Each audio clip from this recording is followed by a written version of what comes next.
Welcome back to another episode of Story in the Can, where we take post-it notes out of each of these cans and try and make a story. We've done this in the past and we've actually had a short film that we've made from these cans. So we're going to do it now. Let's see what we'll come up with. Yeah. So we have a character of a teacher, we have a location of a city bridge, we've got a scenario of just lost the job, and we have an object of a toy car. So we're going to try and come up with a story. The easiest thing to go with is the teacher losing the job. Yep. So we've got a teacher, they're losing the job. Has them lost their job caused them to go onto the bridge to jump off? Contemplate? Yeah. You can see the city from there or something, and they might jump, maybe. They've just lost the job. Yeah. They're down, they're depressed. Maybe it's a bit of a like a pilgrimage sort of thing. So you got a teacher, just lost the job. They go to the city bridge to jump off, to top themselves.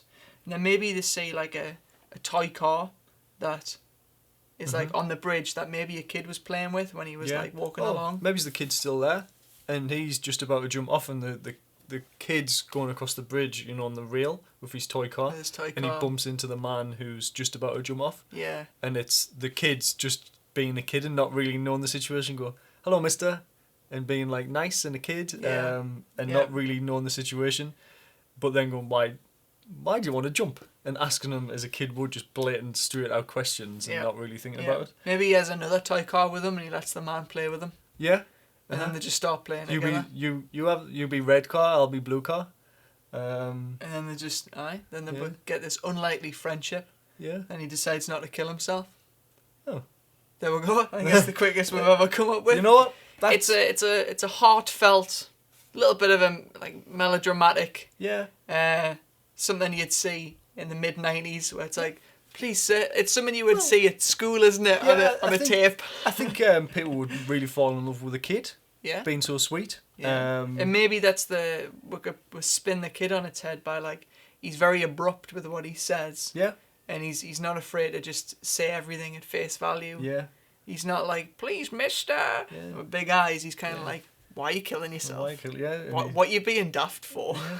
It's not that bad type thing. And he tells him a bit about his story, that his parent, because why is the kid out by himself? Yeah. So maybe his parents are not really looking after him, they don't really care. So he wants to kill himself, and the boy is from a impoverished family. Yeah. And he gives the other guy his toy car. Maybe at the end he's like, you know what? Keep it. You need it more than me. You need it more than me, yeah. There we go. It's a nice happy ending. I think people could relate to kind of both the characters. People love the kid. Yeah, cool. So at the minute the genre is a family drama. Yeah. And by having the genre turn, it means that we can convert it into something else. Yeah. So I think that's the quickest we've ever done that. That is, yeah. Sometimes you get these and they're just sort of... Yeah, so... They are everything, aren't they? The genre is... Fantasy is completely different from... Teacher of the dark arts.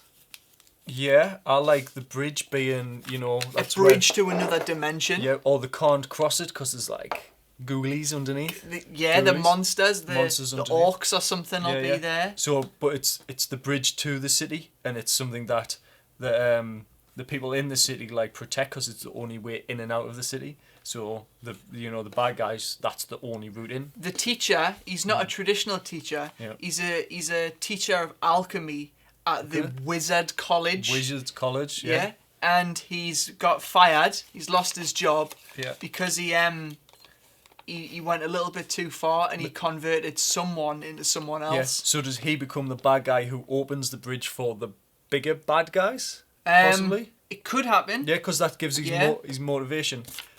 Or it's the type of one where he gets sacked by the people, but then at the end the people need him. Yeah, I like that. So he's actually a good guy, but he's a renegade. So he's this renegade, doesn't follow the rules, he's a bad boy. Mm-hmm. Lost his job because he went too far with alchemy and potions, and maybe he almost killed someone or turned them into a horse or something. So they get rid of him, they banish him from the Wizard College. Yeah, so he's got to go over the bridge, kind of the way out, and maybe he's... You know what? The bridge is a link between this wizard in Lord of the Rings world and the real world. Yeah, because what I was going to say with the toy car, someone finds a toy car in the magical fantasy world, and they're like, "What is this? They've never seen this toy car." Exactly, because cars don't exist. No, and Hot Wheels don't exist. Hot Wheels do not exist. Hot Wheels sponsored this episode of Story in a Car. Not.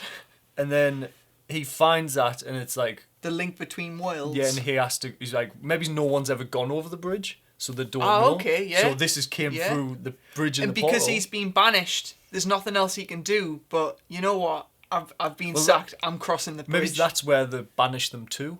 Right, you've got to go across the bridge, but no one knows what it is. Right. But the toy car's like, maybe that's they've had that for thousands of years. This toy car that's come through the bridge somehow. The portal in the real world is like this big, and somehow this toy car fell through, and that's what they're like worshipped. Oh, okay, and yeah, because so that's the only like part of that realm that they know of, and they've been trying to work out what this toy car is. Yeah. So as he's being banished, he's like, "Well, I'm taking the only thing that belongs in that world. And then I'm taking it with us." And maybe the toy car is some sort of plot device throughout the film. Yeah.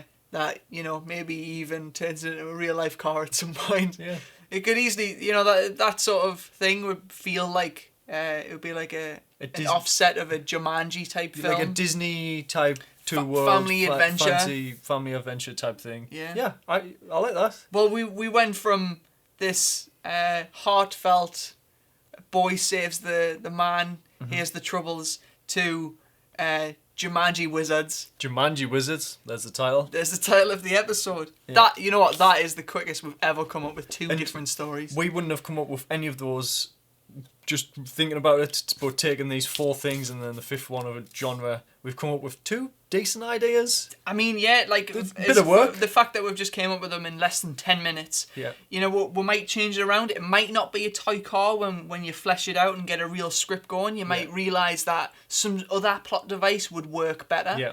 But the fact that this is like the first draft, or we haven't put any words to the page yet. Yeah, I think we've got two pretty good ideas. But that's enough of us blowing our own horns. Yeah. Guys, that's Story in a Can for you. If you are struggling with any writing ideas, writer's block, or just need some cool ideas, get some post-it notes, put them in some tin cans, and make yourself up a story in a can. Yep, and we want to know what the stories you come up with from the kind of post-it notes we've had from this episode. Definitely. So let us know them in the comments below. We'll see you on Tuesday. Yep.